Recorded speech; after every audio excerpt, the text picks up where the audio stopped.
Joshua 17-19. This was the allotment for the tribe of Manasseh as Joseph's firstborn, that is, for Machir, Manasseh's firstborn. Machir was the ancestor of the Gileadites, who had received Gilead and Bashan because the Machirites were great soldiers. So this allotment was for the rest of the people of Manasseh, the clans of Abiezer, Helek, Asriel, Shechem, Hepher, and Shemitah. These are the other male descendants of Manasseh, son of Joseph, by their clans. Now Zelophehad, son of Hepher, the son of Gilead, the son of Machir, the son of Manasseh, had no sons but only daughters, whose names were Mahlah, Noah, Hoglah, Milcah, and Tirzah. They went to Eleazar the priest, Joshua son of Nun, and the leaders, and said, "The Lord commanded Moses to give us an inheritance among our relatives." So Joshua gave them an inheritance along with the brothers of their father, according to the Lord's command. Manasseh's share consisted of 10 tracts of land besides Gilead and Bashan east of the Jordan, because the daughters of the tribe of Manasseh received an inheritance among the sons. The land of Gilead belonged to the rest of the descendants of Manasseh. The territory of Manasseh extended from Asher to Michmethath east of Shechem. The boundary ran southward from there to include the people living at En-Tappuah. Manasseh had the land of Tappuah, but Tappuah itself, on the boundary of Manasseh, belonged to the Ephraimites. Then the boundary continued south to the Kana ravine. There were towns belonging to Ephraim lying among the towns of Manasseh, but the boundary of Manasseh was the northern side of the ravine and ended at the Mediterranean Sea. On the south the land belonged to Ephraim, on the north to Manasseh. The territory of Manasseh reached the Mediterranean Sea and bordered Asher on the north and Issachar on the east. Within Issachar and Asher, Manasseh also had Bethshan, Iblim, and the people of Dor, Ender, Tanakh, and Megiddo, together with their surrounding settlements. The third in the list is Naphoth. Yet the Manassites were not able to occupy these towns, for the Canaanites were determined to live in that region. However, when the Israelites grew stronger, they subjected the Canaanites to forced labor, but did not drive them out completely. The people of Joseph said to Joshua, "Why have you given us only one allotment and one portion for an inheritance? We are a numerous people, and the Lord has blessed us abundantly." "If you are so numerous," Joshua answered, "and the hill country of Ephraim is too small for you, go up into forest and clear land for yourselves there in the land of the Perizzites and Raphates."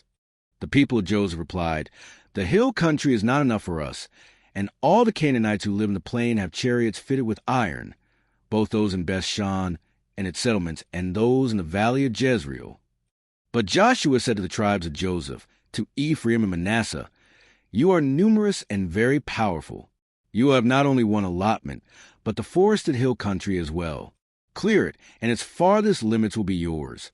Though the Canaanites are chariots fitted with iron, and though they are strong, you can drive them out." Division of the rest of the land. The whole assembly of the Israelites gathered at Shiloh and set up the tent of meeting there. The country was brought under their control, but there were still 7 Israelite tribes who had not yet received their inheritance. So Joshua said to the Israelites, "How long will you wait before you begin to take possession of the land that the Lord, the God of your ancestors, has given you? Appoint 3 men from each tribe. I will send them out to make a survey of the land and to write a description of it, according to the inheritance of each. Then they will return to me. You are to divide the land into 7 parts. Judah is to remain in its territory on the south, and the tribes of Joseph in their territory on the north. After you have written descriptions of the 7 parts of the land, bring them here to me, and I will cast lots for you in the presence of the Lord our God. The Levites, however, do not get a portion among you, because the priestly service of the Lord is their inheritance. And Gad, Reuben, and the half-tribe of Manasseh have already received their inheritance on the east side of the Jordan. Moses, the servant of the Lord, gave it to them. As the men started on their way to map out the land, Joshua instructed them, "Go and make a survey of the land, and write a description of it. Then return to me, and I will cast lots for you here at Shiloh in the presence of the Lord." So the men left and went through the land. They wrote its description on a scroll, town by town, in 7 parts, and returned to Joshua in the camp at Shiloh. Joshua then cast lots for them in Shiloh in the presence of the Lord, and there he distributed the land to the Israelites according to their tribal divisions. Allotment for Benjamin. The first lot came up for the tribe of Benjamin, according to its clans. Their allotted territory lay between the tribes of Judah and Joseph. On the north side, their boundary began at the Jordan, passed the northern slope of Jericho, and headed west into the hill country, coming out at the wilderness of Beth-aven. From there, it crossed the south slope of Luz, that is, Bethel, and went down to Adaroth-Adar on the hill south of lower Beth-horon. From the hill facing Beth-horon on the south, the boundary turned south along the western side, and came out at Kiriath-baal, that is, Kiriath-jearim, a town of the people of Judah. This was the western side. The southern side began at the outskirts of Kiriath-jearim on the west, and the boundary came out at the spring of the waters of Nephtoah. The boundary went down to the foot of the hill, facing the valley of Ben-Hinnom, north of the valley of Rephaim. It continued down the Hinnom Valley along the southern slope of the Jebusite city, and so to En-rogel. It then curved north, went to En-shemesh, continued to Jeliloth, which faces the pass of Adummim, and ran down to the stone of Boan, son of Reuben. It continued to the northern slope of Beth-araba, and on down into the Arabah. It then went to the northern slope of Beth-hoglah, and came out at the northern bay of the Dead Sea, at the mouth of the Jordan in the south. This was the southern boundary. The Jordan formed the boundary on the eastern side. These were the boundaries that marked out the inheritance of the clans of Benjamin on all sides.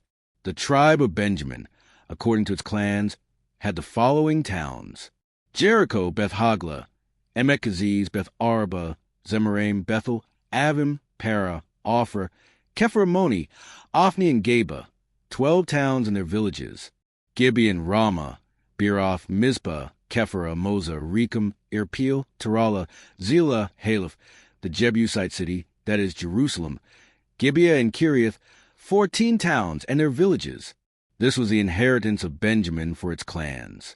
Allotment for Simeon. The second lot came out for the tribe of Simeon, according to its clans. Their inheritance lay within the territory of Judah.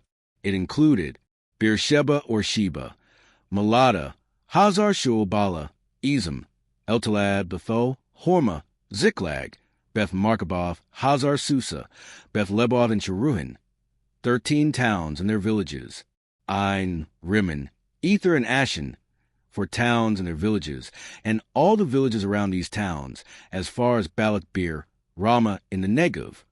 This was the inheritance of the tribe of the Simonites, according to its clans.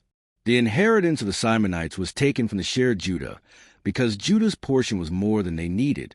So the Simonites received their inheritance within the territory of Judah. Allotment for Zebulun. The third lot came up for Zebulun according to its clans. The boundary of their inheritance went as far as Sarid.